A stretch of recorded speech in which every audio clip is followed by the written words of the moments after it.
সকলকে অনেক স্বাগত শ্রীমান নারায়ণ চ্যানেলে। আজকের বিষয়ে হরিচাঁদ ঠাকুরের জীবনী, মতুয়া ধর্মের সংক্ষিপ্ত আলোচনা, সাথে তাতে উৎসবের কিছু নিদর্শন আপনাদের সামনে তুলে ধরার চেষ্টা করেছি। চলুন শুরু করা যাক। পূর্ববঙ্গের ফরিদপুর জেলার গোপালগঞ্জ মহকুমার সফলাডাঙ্গা গ্রামে 1812 খ্রিস্টাব্দে 11ই মার্চ বুধবার মহামানব হরিচাঁদ ঠাকুর নমঃ জাতির এক কৃষক পরিবারে জন্মগ্রহণ করেন। হরিচাঁদ ঠাকুরের পিতা পরম বৈষ্ণব অর্থাৎ কৃষ্ণ ভক্ত ছিলেন।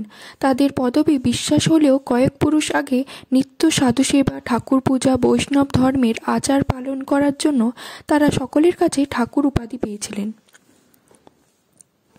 হরিচাঁদ ঠাকুর বৈদিক ধর্ম তথা হিন্দু ধর্মের কিছু অমানবিক নীতি নিয়মের বিরোধিতা করে তার সঙ্গী সাথীদের নিয়ে যেভাবে হরিবোল ধ্বনিতে ধর্মীয় অনুষ্ঠান করতেন, বৈদিকতাকে বর্জন করে যে সমস্ত আচার অনুষ্ঠানে মত্ত হতেন, তাই দেখে তার বিরোধীরা তাদের মতুয়া নামে অভিহিত করত। তাই তার আদর্শ যারা মেনে চলে এখন তাদেরকে মতুয়া নামে বলা হয়। হরিচাঁদ ঠাকুর মতুয়া ধর্ম পালনের জন্য কতগুলি নিয়ম নির্দেশ দিয়েছিলেন। সেগুলি হলো সদা সত্য কথা বলা, পরস্ত্রীকে মাতৃজ্ঞান করা, পিতামাতাকে ভক্তি করা, জগৎকে প্রেমদান করা অর্থাৎ সকল জীবকে ভালোবাসা,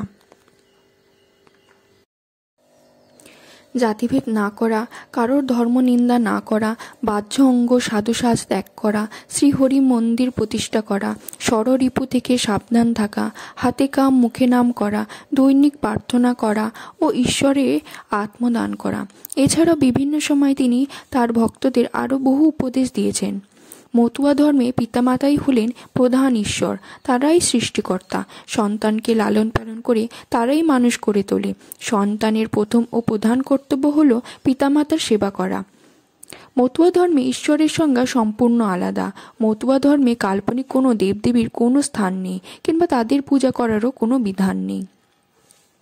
মতুয়া ধর্মের প্রধান বৈশিষ্ট্যগুলি হচ্ছে সত্য, প্রেম, পবিত্রতা, সাম্য, মৈত্রী, সততা, সকলের প্রতি ভালোবাসা, কাউকে ছোট বা নীচ না ভাবা, সকলের জন্য সমান স্বাধীনতা, সমান অধিকার, কাল্পনিক কোনো ঈশ্বরের সন্ধান না করা, মানুষ তথা জীব সেবার মাধ্যমে আনন্দ প্রাপ্তি অনুভব করা।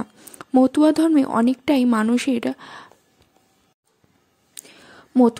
অনেকটাই ভারতের প্রাচীন সনাতন ধর্ম ও বৌদ্ধ ধর্মকে অনুসরণ করে।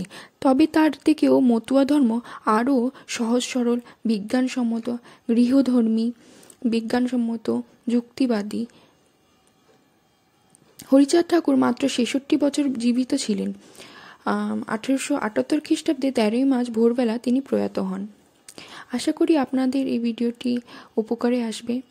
যদি ভালো লেগে থাকে তাহলে চ্যানেলকে সাবস্ক্রাইব, ভিডিওকে লাইক করবেন। ধন্যবাদ।